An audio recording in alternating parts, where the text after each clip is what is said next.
Dando seguimento a reportagens sobre a Semana Jurídica, hoje eu vou conversar com a doutora Sônia Mascaro, que vai abrilhantar a palestra, dando uma palestra sobre assédio moral. Doutora Sônia, é um prazer recebê-la aqui. O prazer é todo meu. Doutora Sônia aqui nos abrilhanta mais uma vez aqui na Semana Jurídica, já foi convidada outras vezes pela casa, vai falar sobre um tema que realmente é um tema de repercussão, é um tema que sempre ocorre no dia a dia das empresas e tudo mais, que é o dano moral, o assédio moral, aliás, o assédio moral. Doutora, como se caracteriza o assédio moral nas empresas? O assédio moral é o que nós chamamos de tortura psicológica, é toda conduta de natureza psicológica que, se praticada de modo repetitivo dentro do ambiente de trabalho, acaba causando um dano emocional no trabalhador. Então, isso vem acontecendo muito dentro das empresas, a perseguição psicológica, o isolamento da empresa ao trabalhador, em decorrência de competição interna, disputa por cargos, represálias, enfim, isso tudo vem desgastando muito a questão emocional e psicológica do trabalhador. Por isso que nós hoje estamos num momento onde as doenças psicológicas são as que predominam, né? Depressão, síndrome do pânico, o estresse está à tona e está prejudicando todo o tipo de trabalhador em seu ambiente de trabalho. Como a jurisprudência tem entendido nesses casos? Porque são casos específicos, é difícil determinar como que o trabalhador pode ser afetado, como ele vai mandar embora, por exemplo, e como a jurisprudência entende nesses casos. Há comportamentos e atitudes, tais como rebaixamento de função, no sentido de tentar fazer com que o trabalhador se sinta diminuído e isso venha a atingir a sua autoestima, né? Prejudicar a imagem do trabalhador, depreciando-a dentro do ambiente de trabalho, com expressões depreciativas, né, chamando ele de desqualificado, por exemplo, perante os colegas, e aí trazendo constrangimento, atitudes de exclusão, de isolamento, deixando de escanteio de um lado, não conversando, não atribuindo palavras a esse trabalhador, de modo que ele, trabalhador, se sente isolado, se sente desprestigiado, ele se sente humilhado dentro do ambiente de trabalho por uma série de comportamentos praticados pelo chefe, diretor, enfim, pelo representante da empresa. Mas, no caso, a doutrina e a jurisprudência têm se posicionado realmente a indenizar, nesses casos, quando caracterizado realmente, a indenizar o trabalhador, além das suas verbas trabalhistas que ele tem direito, por algum motivo que houve o desligamento com a empresa, mas se determinado o dano, o acesso moral, o dano moral, a jurisprudência tem decidido nesse sentido, não tem? Tem, a jurisprudência hoje já está praticamente pacificada nesse sentido, reconhece já a figura do assédio moral e também já pune, né, a empresa no critério de aplicar a indenização por danos morais. O dano moral é uma consequência do comportamento do assédio. Portanto, a Justiça do Trabalho, em todas as suas instâncias, desde que comprovado o assédio moral, tem aplicado indenização por dano moral nesses casos concretos. E como se mensura isso, doutora? Isso depende muito de cada juiz. O arbitramento depende do juiz verificar cada caso concreto. A Justiça do Trabalho, ela tem analisado isso com base no poder aquisitivo do empregador, da vítima, mas especificamente hoje com base inclusive no tempo de serviço do trabalhador e no tempo em que esse trabalhador se expôs ao dano.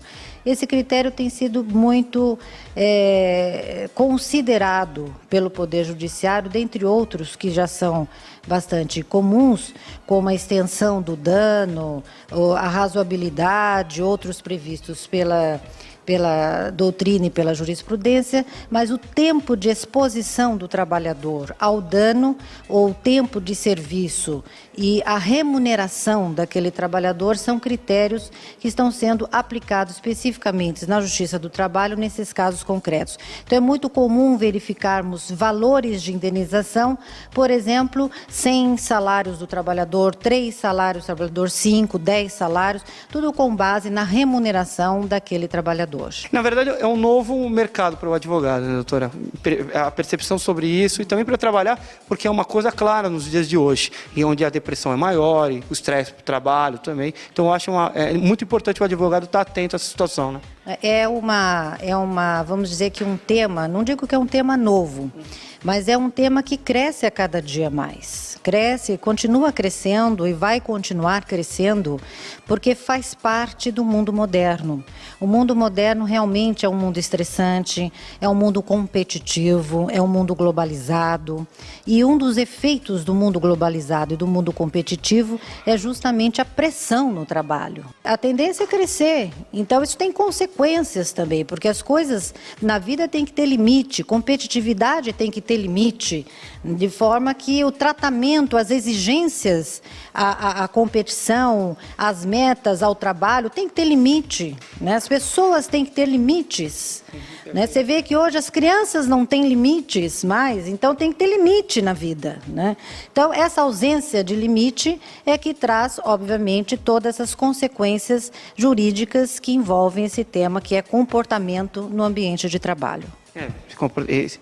Na verdade, é uma situação que vem crescendo e a doutrina, a jurisprudência tem se posicionado no sentido de elevar e proteger o trabalhador que é colocado numa situação de extrema, como a doutora bem falou. Eu já agradeço a doutora pela participação na Semana Jurídica e já convidando a doutora para os novos convites, novas palestras aqui. Muito obrigado pela participação, doutora. Obrigada a vocês.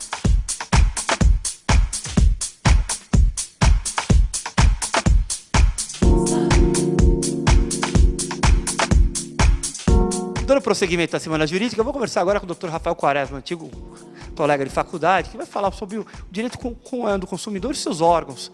Ele que é diretor do SIDOC, coordenador do SIDOC. Rafael, é um prazer tê-lo aqui. Prazer é meu, Sérgio, de participar e ser entrevistado por um colega antigo de faculdade. Exatamente, nós estamos ficando antigos, realmente, o tempo passa, Rafa. E o Rafael hoje exerce uma função muito importante, que é a relação, na verdade, estreitar a relação entre o consumidor e, na verdade, o município, né? Então, Rafa, qual é exatamente o papel que o SIDOC está desempenhando?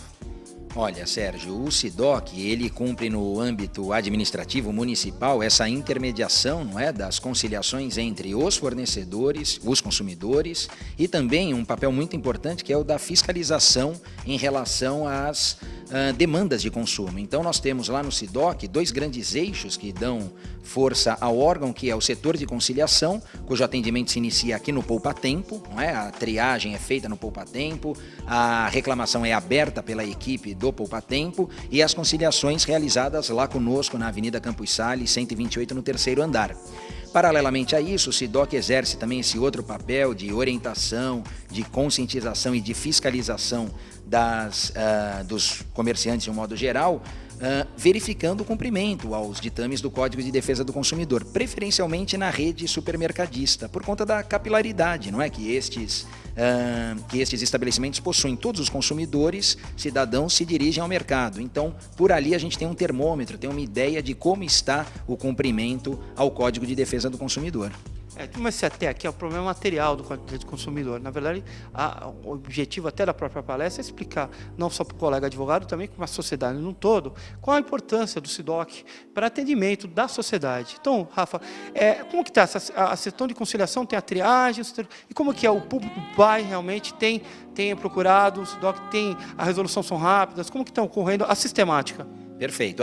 Falamos aqui da conciliação e da fiscalização, mas é claro, o SIDOC ele não se resume apenas a isso, né? Nesse papel de orientação e de informação, outros veículos são disponibilizados ao munícipe, e não apenas o munícipe de Santos, mas o consumidor liga muita gente de outras cidades, São Vicente, Praia Grande, Cubatão, e nós, obviamente, prestamos também esse atendimento, né? Esclarecemos essas dúvidas. Temos um e-mail, que é o sidoc-santos@santos.sp.gov.br, e recentemente, não é, esse esse ano, atendendo inclusive pedido do prefeito Paulo Alexandre, do secretário Marcelo Del Bosco, instalamos o Disque Consumidor, um telefone gratuito que recepciona a reclamação do cidadão que tem uma dúvida e que às vezes não tem tempo ou não tem disponibilidade de se dirigir até o Poupa-Tempo. Então, pelo 0800 779 0151, e esse final foi proposital, porque é o mesmo número lá do PROCON, da Fundação PROCON de São Paulo, 0800 779 0151, o munícipe da área continental, da zona noroeste, dos morros, os mais afastados, podem pelo telefone